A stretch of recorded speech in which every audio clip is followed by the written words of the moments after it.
que combatir la propaganda y como lanzar un mensaje positivo que es el diálogo a pesar de la diferencia de ideas. Aunque pueda parecer difícil, porque por mucha gente es difícil, repito, yo a la hora de hablar de sufrimiento y derechos de hombres he tenido una repercusión social muy importante y entonces es algo valiente por parte nuestra, por parte mía. Y es muy sencillo, entre comillas, odiar al enemigo. Es muy sencillo excluirlo. Esto no tiene ningún valor, no aporta. Lo digo a toda la persona que en este momento ni quisiera ver este video porque tienen algo muy negativo contra mí. O sea, es muy sencillo hacer esto. ¿Por qué en cambio no quieres ir hacia un punto de encuentro y argumentar con argumentos, en cambio ir a dominar sobre la persona? Y lo que me pasó en principio fue hablar directamente sobre que me tocó mucho, sobre mi género, ¿no? O sea, el hecho que yo no quiero cambiar de argumento, pero lo que me toca mucho es que cuando estas personas van a censurarme, acaban siempre la frase así. Eres un cis blanco, entonces, por personas que piensan como a ti, el patriarcado, el machismo, bla, bla, bla, bla, bla. Eso es. Sí, eso es. Es como dice, este tipo de ideas está generando un daño. Vale. Entonces... hablamos. Bueno, ¿cómo gestionar? ¿Cómo gestionar cuando tú encuentras ideas que producen un daño? A nivel personal, y eso pasa mucho en Navidades, cuando ves a la familia y algún familiar tiene ideas que te dañan. Una cosa que aprendí a hacer yo era... apagar una ficción. Hay una ficción, cuando tú estás discutiendo con alguien, piensas, si soy capaz de convencer a esa persona de cualquier tema, si desde las posiciones que yo represento ahora hablando, soy capaz de convencer al representante de las otras posiciones, quizá colectivamente puede ocurrir lo mismo. Miles de personas convenciendo a otras miles de personas harán pues que las ideas que yo considero positivas funcionen. Entonces, de repente, nuestra conversación ya no es solo nuestra conversación. Nuestra conversación es la esperanza de que el dolor en el mundo acabe. Claro. Cuando tú estás pensando en esos términos, de si yo logro convencerte, quizá todo el mundo podría convencer a las ideas que yo considero negativas, te involucran mucho y conectas enseguida tus argumentos y tu rechazo a no cambiar con las cosas que yo quiero que en el mundo estén bien. Eso, cuando tú estás hablando a nivel individual, te genera un montón de dolor y un montón de frustración, porque no vas a convencer a la otra persona. Pero además, es que es falso, no es real. Imagínate que yo te convenzo, que me vuelvo loco, que hago millones de argumentos y tú dices, hostia, no lo había pensado, y te convenzo. ¿Qué va a cambiar fuera? Nada. No va a cambiar nada. ¿Y si no te convenzo? Nada. Saber eso, saber que esta conversación de aquí, como está ocurriendo en un plano individual, como no está ocurriendo en la tele, como no está ocurriendo en YouTube, si estuviera ocurriendo solo en un plano individual... Bueno, va a ocurrir en YouTube, vamos a poner Por eso, esta conversación no es el ejemplo, pero tú estás hablando en la cena de Navidad con un tío tuyo, ¿vale? En ese momento, da igual, o sea, aunque convenzas a tu tío, eso no significa que todos los sobrinos del mundo estarán convenciendo al mismo tiempo a todos los tíos del mundo y se produzca un cambio. No va a pasar nada. Si tú logras convencer a tu tío por una magia extraña, que es muy probable, nada va a cambiar. Y si no lo logras convencer, nada va a cambiar. Saberlo te ayuda a no enfadarte mientras hablas con tu tío. Y es mucho más importante hablar con tu tío sin enfadarte con él que esa ficción de que podría estar ocurriendo ahora mismo un cambio mundial, porque es mentira. No va a ocurrir un cambio mundial solo en esa conversación. O sea, es importante tenerla, pero también es importante tenerla con cariño y sin caer en la siguiente idea, que es la estigmatización. Entonces, sin caer en el error de atacar a Dominen una persona que quiere argumentar conversaciones que tienen... No, pero tu tío te puede estar diciendo cosas horribles. Es que otra cosa de la propaganda que hacen, y es muy dura, y pone todo muy difícil, es que ponen como ideas normales, ponen ideas que a la persona que las recibe le genera un dolor terrible. y se camuflan como una cosa normal. Entonces tú estás tranquilamente hablando con tu tío y de repente tu tío te dice una cosa que tú consideras súper humillante y él no se da ni cuenta, él no se ha dado cuenta, él no quiere humillarte. Pero como en lo que está viendo han normalizado ideas que el otro grupo considera humillantes, tú las sueltas y no sabes lo que ha pasado. Pero la otra persona ha recibido de repente una ofensa, una humillación muy grande que está pensada así en la propaganda. Esa es otra, las minas. Una cosa es de si desconectas el resultado de lo que está pasando con tu tío, te vas a enfadar menos. Y segunda, entender que las minas, o sea, que las opiniones que tiene tu tío han metido en la propaganda minas antipersona. Han metido ideas que son ofensivas y que van a ir a por ti, que lo que quieren buscar es que tú te enfades con tu tío. Porque han hecho dos cosas. Cosas que a ti te ofenden y que son humillantes y que son duras. Y dos, le han dicho a tu tío que la gente que piensa como tú son radicales, te odian, te atacan y son terribles. Entonces, primero te lanzan una idea que está metida, que es una cosa humillante, una cosa dolorosa, y cuando tú reaccionas a eso, sin ser consciente, y cuando tú reaccionas a eso, ellos no son conscientes que han dicho algo muy ofensivo. Ellos dicen, yo estaba hablando normal, los temas normales que he visto, totalmente normalizados, y tú te enciendes, me insultas, no sé qué, y te vas y te pones a llorar en el baño. Dices, ¿ves cómo los vídeos tenían razón de que no estás bien de la cabeza, tío? ¿Qué hay que hacer con eso? Hay que primero saber que convencer a tu tío no es convencer a todo el mundo. Sí. Y segundo, ver que a tu tío le han metido recursos para que tú te enfades con él. Así funciona la propaganda. Te meten recursos para que tú te enfades y rompas puentes. ¿Qué es lo que piensa la propaganda? Estas ideas son ideas dañinas, las personas que la tienen son personas dañinas. ¿Qué hacemos con las personas dañinas? Fuera. Y eso pasa, y eso lo he visto en los vídeos que tú ves respecto a las feministas y respecto a un montón de corrientes de pensamiento. Pero también en vídeos de las mismas feministas hacia la otra corriente. Miguel, porque se consideran ideas no es negativas. unilaterales las cosas, ¿eh? Claro, Ojo. eso yo entiendo esa visión que tiene, que no acabo de compartir, pero que puede suceder. Poner ideas como si fueran un crimen terrible, y tenemos que acostumbrarnos cuando tratamos a nivel individual, entender que no es la persona la que nos está lanzando algo malo, o sea que no es un ataque personal, sino que lo que se están repitiendo son posiciones. Sí. Entonces, si tú sabes que yo no estoy hablando solo contigo, sino que a la vez que hablo contigo hablo con Peterson, cuando escucho las ideas de Peterson en tu boca, intento no achacártelo a ti, intento achacárselo a Peterson, porque yo entiendo que Peterson es el ideólogo.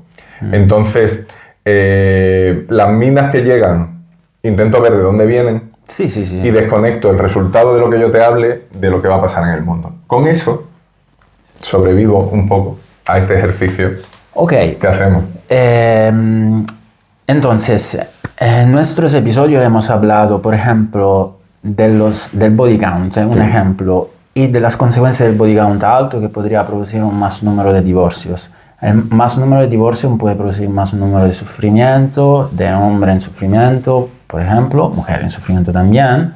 Estamos hablando del sufrimiento de personas y no veo por qué hablar del sufrimiento de los hombres se va a etiquetar en una posición extremista de patriarcado negativa. Yo no veo por qué el sufrimiento tiene género. Vale. Esta la hemos tratado alguna vez. Entonces, hablar del sufrimiento de los hombres no tiene ningún problema. De hecho, muchas veces el feminismo y estos hombres que hablan del sufrimiento de los hombres, muchas veces comenzaron en estudios de género y comenzaron en posiciones feministas a hablar de esto. En mis vídeos yo hablo del sufrimiento de los hombres. El vídeo donde he sido más atacado he dicho cosas que van a proteger al hombre adelante, atacos extremos que son hacia el hombre, la figura masculina, Miguel. No voy a hablar de niños o de crímenes. No, yo no estoy hablando de eso. Pero tiene que ser claro que mi intención es un diálogo entre posiciones extremas que atacan el una a la otra. Que si esta la hemos contado muchas veces. ¿Qué pasa? Cuando se habla del sufrimiento de los hombres, en el vídeo este que estuvimos viendo, con frecuencia, en vez de continuar diciendo, vale, ¿cuáles son las soluciones al sufrimiento de los hombres? La conclusión que se saca es, como los hombres sufren, las feministas se tienen que callar. Entonces ahí hay una cosa muy extraña. ¿Por qué? Y ahí es cuando no es solamente estoy hablando del sufrimiento de los hombres, sino estoy impidiendo otras personas que están hablando del sufrimiento de otras personas que también sufren mucho, estoy diciendo que ellas tienen que parar. Que ellas tienen que parar de eso, que es injusto lo que están haciendo. Entonces, no solamente se está hablando del sufrimiento de los hombres, se está diciendo que el sufrimiento de las mujeres y el activismo por el sufrimiento de las mujeres debería parar porque se está yendo de madre. Entonces, en la sociedad ese es el problema. El problema no es que alguien esté hablando de... Porque si tú dices, me preocupa que los hombres mueren en el trabajo. Sí, me preocupa.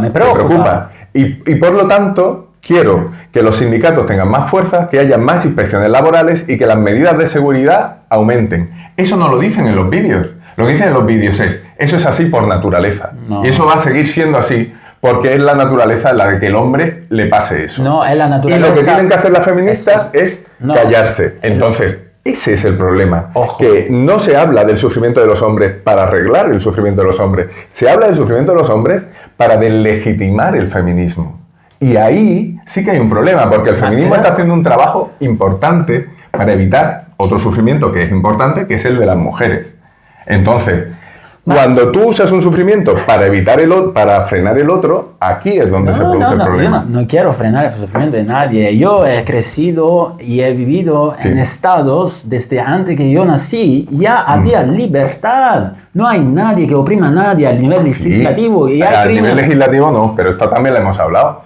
A nivel legislativo pero a nivel cultural y simbólico sí. Sí, vale, pero permíteme que no quiero que hayan víctimas de la sociedad. Cada individuo es responsable de él mismo, menos que tenga alguna... hay cosas socialmente injustas. ¿Socialmente injustas? Y que tenemos sociedades que tienen injusticia estructural. Sí, pero si vamos a dar demasiada responsabilidad a la sociedad, las personas empiezan a victimizarse, ir en círculo, a espiral, a victimizarse siempre más. Y yo estoy luchando este círculo de victimización perpetua. Vale, eso es, sí, el tema, y aquí hay las posiciones conservadoras o más progresistas, lo que hacen es, las posiciones conservadoras dan mucha importancia a lo individual y las posiciones progresistas dan mucha importancia a lo colectivo y a lo estructural. Entonces tú dices, yo quiero reforzar la importancia de la responsabilidad individual, del individuo, del no sé qué, del tal, y no quiero ver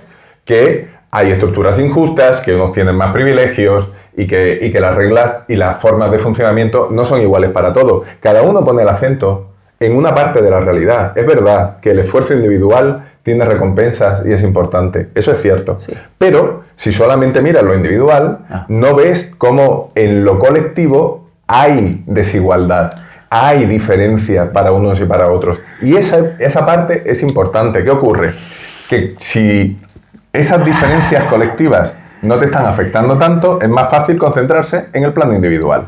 Miguel, menos que yo tenga algún defecto biológico, yo, si voy a nacer en una familia, en esta familia hay un padre y una madre que me van a influenciar mi vida y mi educación y el futuro de mi vida en función de la educación que me han dado. A veces no hay un padre y una madre. Lo sé, y desafortunadamente no hay un padre y una madre. No, depende. ¿Cómo depende? Depende. Hay niños que se morirían para tener un padre y una madre. Totalmente. Y hay familias de padre y madre que dan una educación muy mala a sus hijos. Claro, de muy hecho. Muy mala, porque no lo hacen bien, porque tienen problemas. Claro. Ahí no es ni una garantía, ni una... Miguel, lo que quiero decir es que hay un lineaje en las familias. Ok, la familia antes de mi familia actual hizo determinados esfuerzos para que mi familia actual llegaría al lugar donde está. ¿Ok? Yo ahora no quiero ir demasiado allá y hablar de la reencarnación o que sabes dónde te vas a reencarnar. No, estoy hablando de lógica y pura racionalidad. Sí, tus abuelos trabajaron mucho. Mis abuelos trabajaron mucho. Felicidades. ¿Okay? Y si yo estoy aquí y estoy aquí es gracias a mi papá y mi mamá que han trabajado mucho. Muy bien. Bien.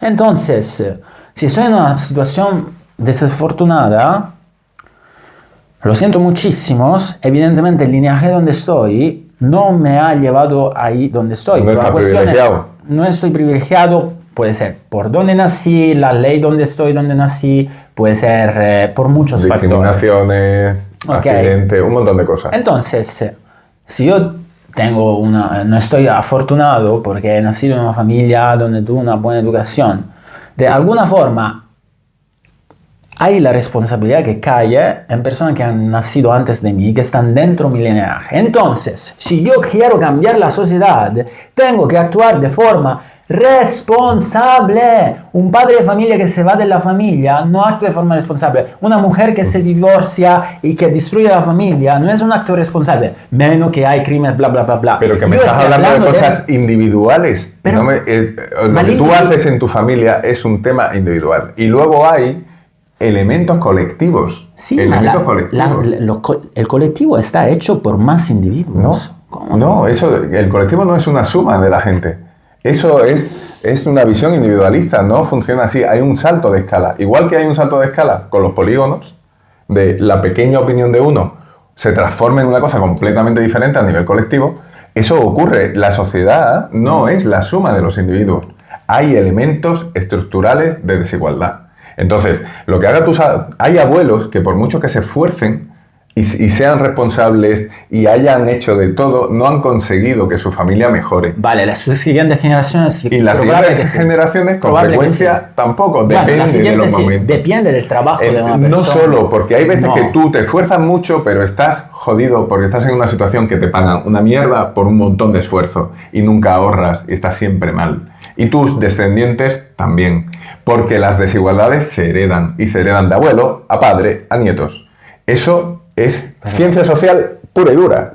Entonces, que hay desigualdades estructurales es una cosa cierta. El sentido político de cada uno, si tú tienes posiciones conservadoras, lo que haces es poner el foco en lo individual. ¿Es legítimo? Bueno, tú puedes hacer eso. Hay mucho desarrollo interesante a nivel individual. La gente responsable, la gente ética, la gente haciendo cosas buenas, la gente cuidándose. Eso es súper valioso. Hay una parte de todo ese pensamiento que aporta mucho y que es interesante. Yo te digo, claro que sí.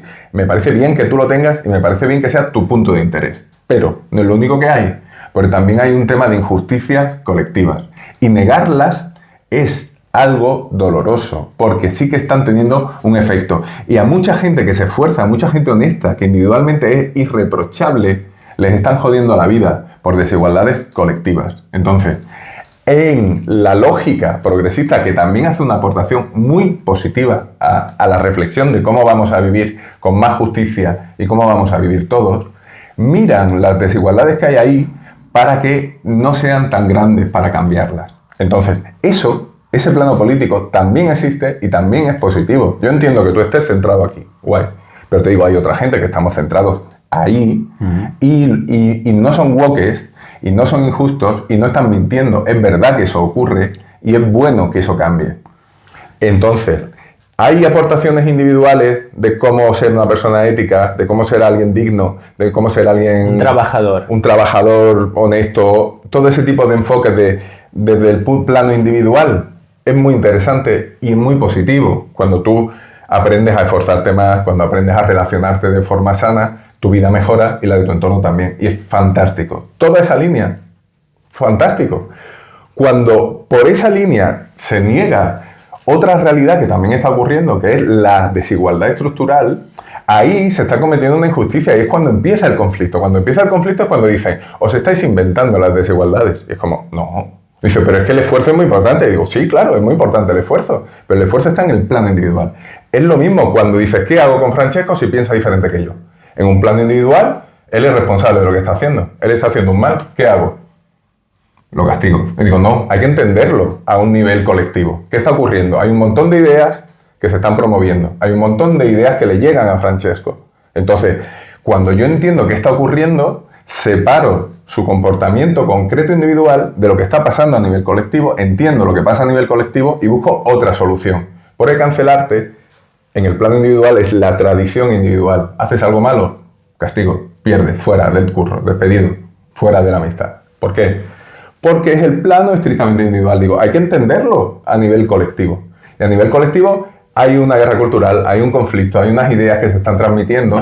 ¿Qué es lo que hago con Francesco? Digo, bueno, vamos a sentarnos a hablar, vamos a llevarnos bien, vamos a tratarnos bien a nivel individual y vamos a hablar de cómo funciona todo esto, para entenderlo mejor y respetarnos. Ok, en mi opinión, el tema de las desigualdades de estructuras sociales, me gustaría ir un poco más específico en el caso y argumentarlo a ver lógicamente lo que pasa. Yo repito, he nacido en Europa y no veo muchísimas desigualdades sociales, no las veo mucho. Las veo mucho más en otros lugares. Vale. Pues fíjate que podríamos hacer un episodio que se llamaría El tema de Miguel. No, por fin. Y que se llamarían las desigualdades sociales. Bien, me encanta. Si quieres que exploremos datos, cosas de cómo están funcionando desigualdades hoy. Sí. También, porque sobre eso hay mucho desconocimiento y nos ayudaría mucho en el plano individual, cuando nos cruzamos con gente que no tiene las mismas características que nosotros, entender cómo está funcionando nos ayuda también. Vale. Entonces, eso sería una posibilidad de futuro. Me encanta, sí, también el próximo episodio si quieres. ¿Qué opináis? ¿Lo hacemos o no? Sí, lo vamos a hacer, igual.